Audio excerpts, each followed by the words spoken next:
మున్ముందుగా నాకు ఈనాడు ఇంత గౌరవాన్ని ఆపాదించి నా పదవీ విరమణ సందర్భంగా ఇంత చక్కని సత్కారి కార్యక్రమాన్ని ఏర్పాటు చేసినటువంటి లలిత కళా స్రవంతి అధినేత మా అన్నప్ప దీక్షితులు గారికి హృదయపూర్వక కృతజ్ఞతాభివందనలు తెలియజేసుకుంటున్నాను. ఇకపోతే ఏ ఉద్యోగ జీవితంలోనైనా పదవీ విరమణ అనేది ఒక సహజ సంఘటనే. ఎప్పటికైనా సరే పదవి నుంచి విరమణ పొందవలసిందే. కానీ తాను సంస్థలో ఉద్యోగం చేస్తున్నంత కాలం కూడా ఎంత తృప్తిగా తన ఉద్యోగాన్ని నిర్వర్తించాలనేది చాలా ముఖ్యమైన విషయం. ఆ విషయంలో నేను ఈ 37 సంవత్సరాలు మా స్టేట్ బ్యాంక్ ఆఫ్ ఇండియాలో ఎంతో తృప్తికరమైనటువంటి, ఇంకా ఇంతకు మించిన తృప్తి ఇంక వేరే ఉండదని నేను మనస్ఫూర్తిగా నమ్ముతున్నాను. ఎంతో తృప్తికరమైనటువంటి కెరీర్ని కంప్లీట్ చేసి రేపు శనివారం పదవి విరమణ పొందబోతున్నాను. కానీ మరొక మాట తెలియజేసుకుంటున్నాను, ఈ పదవి విరమణ అనేది కేవలం నా పోస్ట్కే కానీ నాకు కాదు. త్రినాథరావు తన ఆఖరి శ్వాస వరకు కూడా ఇలా తన కార్యక్రమాన్ని నిర్వర్తిస్తూనే సంఘ సేవలో పాల్గొంటూ ఉంటానని సభాముఖంగా మీకు తెలియజేసుకుంటున్నాను. ఈ 37 సంవత్సరాల సుదీర్ఘ ప్రయాణంలో నాకున్నటువంటి అనేకమైనటువంటి మధురానుభూతుల్లో కొన్ని మాత్రం మీ ముందు ఉంచుకుంటాను.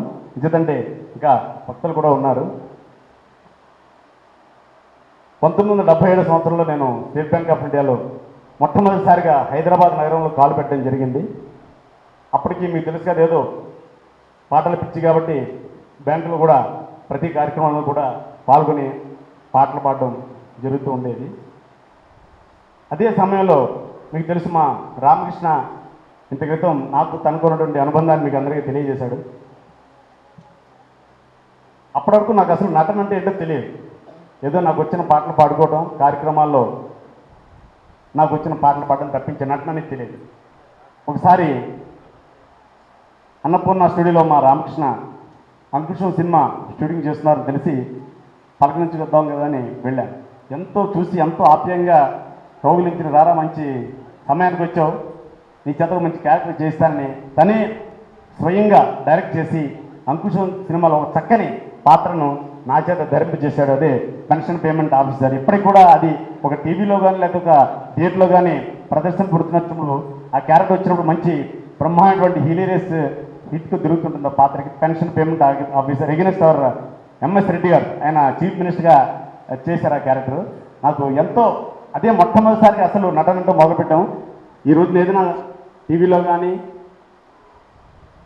వేదికల మీద కానీ ఏమైనా పాత్రలు పోషించానంటే ఆ క్రెడిట్ మా రామకృష్ణదే. నా చేత ధరింపజేసిన పాత్ర నాకు చిరస్థాయిగా ఒక నటునిగా నిలబెట్టింది. దానికి జీవితాంతం మా రామకృష్ణకి నేను కృతజ్ఞుడై ఉంటాను. ఇకపోతే ఈ 37 సంవత్సరాల కెరీర్లో కూడా ఎన్నో అసైన్మెంట్స్ చేశాను. అసలు నా బ్యాంక్ కెరీర్ మొదలు పెట్టడమే స్టేట్ బ్యాంక్ ఆఫ్ ఇండియాలో ఇక్కడ హైదరాబాద్లోనే మొదలుపెట్టాను. నా ఆఖరి లాస్ట్ లెగ్ కూడా ఈ హైదరాబాద్లోనే జరగడం చాలా యాదృశ్చికము.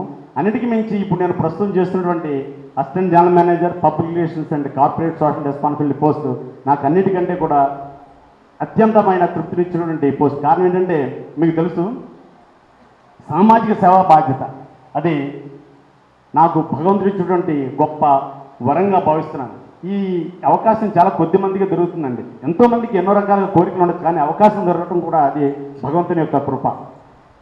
స్టేట్ బ్యాంక్ ఆఫ్ ఇండియా ద్వారా ఎంతోమంది ఈ మానసిక వికలాంగుల సంస్థలకు కానీ ఈ ఫిజికల్ హ్యాండిక్యాప్ కానీ సహాయం చేయగలిగినటువంటి అవకాశం నాకు దొరికింది. దానికి గాను నేను ఆ భగవంతునికి ఎప్పటికీ కూడా కృతజ్ఞుడై ఉంటాను.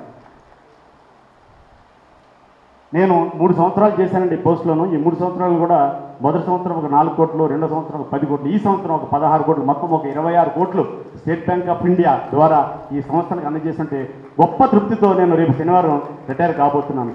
నా మాతృ సంస్థ అయినటువంటి నా స్టేట్ బ్యాంక్ ఆఫ్ ఇండియాకి ఇటువంటి చక్కని అవకాశానికి ఎప్పటికీ కూడా జీవితాంతం రుణపడి ఉంటానని మళ్ళీ తెలియజేసుకుంటున్నాను.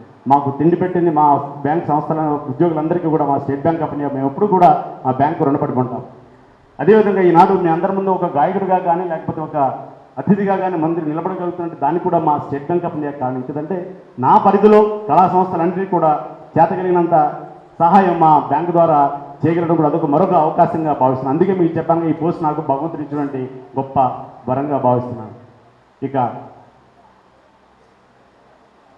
ఎక్కువ సమయం తీసుకోకుండా ఆఖరుగా మీకు చెప్పినట్టుగా నేను రేపు శనివారం నేను రిటైర్ అవుతాను. రిటైర్ అయిన తర్వాత కూడా నా శేష జీవితాన్ని ఇదే విధంగా ఈ కళారంగానికే నా జీవితాన్ని అంకితం చేస్తూ సామాజిక సేవలో ఈ కళా సేవలో నా జీవితాన్ని తరింప చేసుకుంటానని అందరికీ ఎప్పుడు కూడా తోడునీడుగా ఉంటానని తెలియజేసుకుంటూ నాకు ఇంత గొప్ప సన్మాన కార్యక్రమాన్ని తలపెట్టి నాకు గొప్ప గౌరవాన్ని కలిగజేసినటువంటి మా దీక్షితులు గారికి అన్నపదీక్షగా మరొక మారు కృతజ్ఞతలు తెలియజేసుకుంటూ మిత్రులకు ఎక్కడెక్కడి నుంచి దూర తీరాల నుంచి వచ్చారు వాళ్ళందరికీ కూడా కృతజ్ఞతలు తెలియజేసుకుంటూ సెలవు తీసుకుంటున్నాను.